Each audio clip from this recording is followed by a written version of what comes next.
Hello नमस्कार जय श्री राम। मेरा नाम है सुजाता। मेरी चैनल का नाम है सुजाता देवी रावणा राजपूत। आज का वीडियो दोस्तों हम लेके आए जिन हथियारों पर था पाकिस्तान को घमंड वही बन गए इनका विनाश का कारण। इसके बारे में दोस्तों वीडियो में क्या देखने मिलता है, आप हमारे साथ आप सब बने रहना और बेल घंटा दबाते रहना, हमारा हर वीडियो आप तक पहुंचता रहे। आप क्या कहना चाहते हैं? हेलो दोस्तों, हमारे चैनल को सब्सक्राइब करें, लाइक करें, शेयर करें। सुजाता देवी राणा राजपूत। जो वीडियो में आपको बताया गया जिन हथियारों पर था पाकिस्तान को घमंड वही बन गए इनके विनाश का कारण। करते हैं वीडियो चालू। पाकिस्तान के बहुत घमंड था भाई, हमारे पास एटम बम है, एटम पाव के एटम बम है, ठीक है ना। अभी एटम बम कहाँ गया इनके, ठीक है ना। करते हैं वीडियो चालू। और जय श्री राम। जय श्री राम। मेरे वीडियो को लाइक शेयर जरूर करना। चलते हैं वीडियो पे। पाकिस्तान के परमाणु हथियार ही बनेंगे उसके विनाश का कारण। सर्जिकल स्ट्राइक से फटेंगे दुश्मन देश के परमाणु बंकर। भारतीय सेना की एक दहाड़ से भाग उठे पाकिस्तानी फौज के गीदड़। जिस न्यूक्लियर बम पर पाकिस्तान को गर्व था वही बने उसका सरदार। नमस्कार दोस्तों, भारतीय सेना ने एक भी गोली चलाए बिना, एक भी सर्जिकल स्ट्राइक किए बिना पाकिस्तान को ऐसे मनोवैज्ञानिक, साइबर और सूचना युद्ध के चपेट में ले लिया है कि अब पाकिस्तान सेना खुद अपना देश छोड़कर भागने लगी है। जो धमकी पाकिस्तान बरसों से देता आया कि हम परमाणु हमला कर देंगे, अब उसी पाकिस्तान के हालात इतने बद से बदतर हो चुके हैं कि अब युद्ध की कोई चिंगारी भड़की तो पाकिस्तान अपने ही परमाणु हथियारों से खुद को तबाह कर बैठेगा। क्योंकि भारत की तैयारी इस बार 2-4 मिसाइल्स गिराकर काउंटर स्ट्राइक करने का या बॉर्डर पर टैंकों की फौज खड़ी करने का नहीं है, बल्कि दुश्मन के दिमाग में इतना डर भरने का है कि वो अपने ही परमाणु बंकरों में दफन हो जाएं। यही असली युद्ध है, माइंड वॉर, साइबर वॉर और इंफॉर्मेशन वॉर, जिसमें भारत पाकिस्तान को बिना ट्रेडिशनल वॉर के ही घुटनों पर ला चुका है। अब तो दुश्मन को उसी के डर से बांध दे चुका है और बहलाया हुआ पाकिस्तान सभी शांति वार्ता की भीख मांग रहा है तो कभी खुद न्यूक्लियर हमला करने की धमकी दे रहा है। यही तो साइकोलॉजिकल वॉर में हार की निशानी होती है कि दुश्मन को खुद पता नहीं चलता कि उसे लड़ना है या हार कर भागना है। ऐसे में पाकिस्तान गलती करने के बेहद करीब नजर आता है, जिसका अंजाम इतना बुरा होगा कि वो कभी अपने पैरों पर खड़ा तक नहीं हो पाएगा। तो कैसे भारत के खिलाफ न्यूक्लियर स्ट्राइक लॉन्च करना पाकिस्तान की अब तक की सबसे बड़ी गलती साबित होगी? कहां छिपा रखे हैं पाकिस्तान ने अपने परमाणु हथियार और क्या दुश्मन के न्यूक्लियर बम से उसी को तबाह करके दुनिया के नक्शे से मिटाया जा सकता है पाकिस्तान को? चलिए जानते हैं इस वीडियो में, लेकिन उसके पहले हर भारतीय वीडियो को लाइक करके कमेंट बॉक्स में जय हिंद जरूर लिखें। दोस्तों, पहलगाम नरसंहार के बाद भारत ने हड़बड़ी में कोई प्रतिक्रिया नहीं दी, बल्कि चुपचाप ऐसी तैयारी शुरू कर दी जो दुश्मन के भीतर से उसे तोड़कर रख दे, जिसका नतीजा हमें दिख भी रहा है। भले ये लाइव ना हो लेकिन नजर तो आ रहा है। पाकिस्तान के प्रधानमंत्री से लेकर सेना प्रमुख तक हर कोई बौखलाया हुआ है। हाल ही में पाकिस्तान के मिनिस्टर हानिफ अब्बासी ने भारत को सरेआम धमकी देते हुए कहा कि हमने गौरी, शाहीन और गजनवी जैसी परमाणु मिसाइलें भारत पर चलाने के लिए सजा रखी हैं। हमारे पास इस वक्त 130 ऐसी न्यूक्लियर मिसाइलें हैं जो भारत की तरफ लॉन्च होने के लिए तैयार हैं। वहीं पाकिस्तानी नेता बिलावल भुट्टो का कहना है कि अगर इंडिया पाकिस्तान का वाटर सप्लाई रोकता है, जो इंडिया ने पहले ही कर दिया है, तो वो न्यूक्लियर हमला कर देंगे। बौखलाए हुए बिलावल ने कहा, सिंधु दरिया हमारा है, यह तो हमारा पानी बहेगा या खून बहेगा। इसी तरह पिछले 10 दिनों से पाकिस्तान की तरफ से रोज खोखली धमकियां मिल रही हैं, लेकिन भारत सरकार और इंडियन आर्मी ने इसके खिलाफ कोई प्रतिक्रिया नहीं दी है। मानो जैसे वो धमकियां रोजाना सुबह नाश्ते में हजम कर जाते हैं। लेकिन कैसे? तो देखिए, आज भारत 90 के दशक का भारत नहीं है, बल्कि आज का नया भारत परमाणु युद्ध के डर से कांपता नहीं, बल्कि दुश्मन के हर परमाणु हथियार की लोकेशन, उसका स्ट्राइक पावर और कमजोरियों का पूरा कच्चा चिट्ठा अपनी फाइलों में रखता है। और भारत को पाकिस्तान के परमाणु ठिकानों की हर जानकारी है। जहां भारत की नजरें और मिसाइल दोनों गड़ी हुई हैं, अब Bharat no first policy follow करता है, यानी हम कभी सामने से परमाणु हमला नहीं करेंगे। लेकिन अगर पाकिस्तान ने भारत की तरफ एक भी परमाणु बम लॉन्च किया तो भारत ऐसी काउंटर स्ट्राइक करेगा कि पाकिस्तान के परमाणु बंकर पाकिस्तान में ही ब्लास्ट हो जाएंगे और पाकिस्तानी फौज खुद अपना देश दुनिया के नक्शे से मिटा देगी।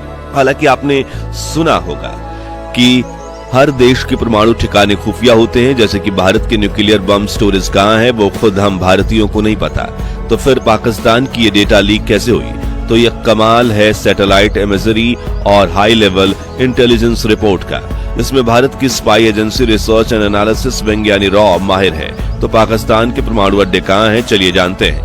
अमेरिका के शीर्ष परमाणु वैज्ञानिकों के मुताबिक पाकिस्तान के पास इस वक्त कुल 170 परमाणु हथियार यानी न्यूक्लियर वारहेड हैं, जिन्हें देश के विशेष सैन्य ठिकानों पर रखा गया है। परमाणु हथियारों को ले जाने में सक्षम मिसाइलों और उनके मोबाइल लॉन्चर इस्लामाबाद के पश्चिम में कल्ला चिट्ठा दहर पर्वत श्रृंखला के समीप नेशनल डिफेंस कॉम्प्लेक्स में विकसित किए जाते हैं। सैटेलाइट तस्वीरों से पता चलता है कि इस कॉम्प्लेक्स के पश्चिमी हिस्से में मिसाइल्स और रॉकेट इंजन का प्रोडक्शन और टेस्टिंग की जाती है, जबकि पूर्वी हिस्से में सड़क द्वारा ले जाए जाने वाले ट्रांसपोर्टर इरेक्टर लॉन्चर्स बनाए जाते हैं। और पाकिस्तान के पास इस वक्त कुल 6 परमाणु सक्षम मिसाइलें हैं, जिनमें न्यूक्लियर वारहेड माउंट करके दूसरे देश की तरफ लॉन्च किया जा सकता है। इनमें कम दूरी अब्दाली, गजनवी, शाहीन और नस्र शामिल हैं, जबकि मध्यम दूरी की गौरी और शाहीन 2 मिसाइलें हैं। रिपोर्ट्स की माने तो पूरे पाकिस्तान में मिसाइलों के 8 से 9 भंडार बनाए गए हैं, जिनमें छोटी दूरी वाली मिसाइल यानी बाबर, गजनवी, शाहीन 1 और नस्र के 4-5 ठिकाने भारतीय सीमा से सटे इलाकों में स्थित है, जबकि देश के अंदरूनी हिस्सों में 3-4 सैन्य ठिकाने हैं, जहां मध्य दूरी की मिसाइलें रखी गई हैं। दोस्तों, इन परमाणु मिसाइलों को लॉन्च करने के लिए पाकिस्तान में लॉन्च पैड से लैस 5 मिलिट्री बेज हैं, जिन्हें भारतीय सेना के special unit, cyber strike teams और खुफिया एजेंसी पहले ही चिन्हित कर चुके हैं। इनमें आकरो मिलिट्री बेस, गुंजारवाला military base, Khuzdar military base, Pano Aqil और सरगोधा मिलिट्री बेस शामिल हैं। और भारत पाकिस्तान सेना के उन ठिकानों को नष्ट करने के लिए तैयार खड़ा है। जरा सोचिए, एक ऐसा बंकर जिसमें 30 से 40 न्यूक्लियर वारहेड पड़े हों, जिनमें हिरोशिमा में फटे हुए एटॉमिक बम जैसे धमाके की शक्ति हो, वहां एक मिसाइल आकर गिरती है और इन सोए हुए परमाणु बमों में ऐसी चिंगारी लगती है कि ये एक के बाद एक ब्लास्ट हो जाते हैं। तो इतना बड़ा धमाका होगा, आप सोच सकते हैं। जी हाँ, इस अटैक में पाकिस्तान को दुनिया के नक्शे से मिटाने की ताकत होगी। हालांकि दोस्तों, असली धमाका तो पाकिस्तान के भीतर पहले ही शुरू हो चुका है। भारत ने बिना कोई एक्शन लिए पाकिस्तानी सेना और सरकार के भीतर ऐसा मनोवैज्ञानिक युद्ध छेड़ दिया है कि दुश्मन खुद अपने अस्तित्व पर सवाल उठाने लगा है। पाकिस्तान की सेना में भगदड़ मच चुकी है। कहा जा रहा है कि पहलगाम नरसंहार के मास्टरमाइंड और कई नहीं बल्कि पाकिस्तानी आर्मी चीफ आसिम मुनीर थे, जो बलूचिस्तान के सिंध प्रांत में हो रही सिविल वॉर में अपनी नाकामी छिपाने के लिए सभी का ध्यान कश्मीर की ओर खींचना चाहते थे। और अब उन्हें अपनी इस हरकत के बाद ऐसा डर सता रहा है कि उन्होंने अपने परिवार को लंदन भेज दिया है और खुद किसी अंडरग्राउंड बंकर में छिप गए हैं।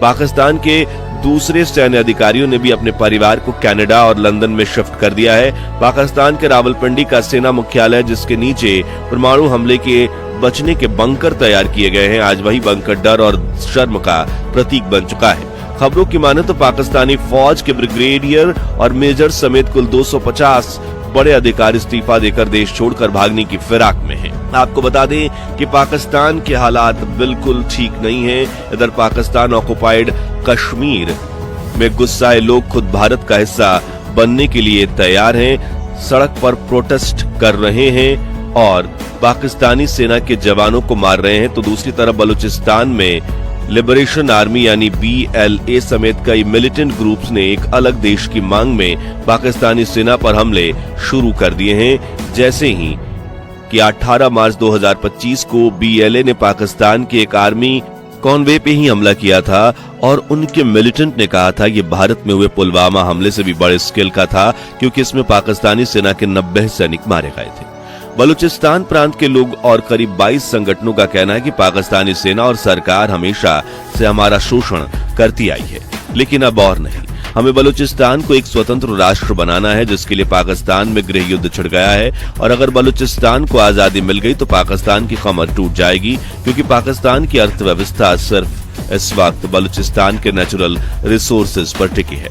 बलूचिस्तान के अलावा सिंध प्रांत भी पाकिस्तान से अलग होना चाहता है, जिसके लिए वहां की जनता ने एक बार हमारे प्रधानमंत्री नरेंद्र मोदी की तस्वीरें लेकर रैली निकाली थी।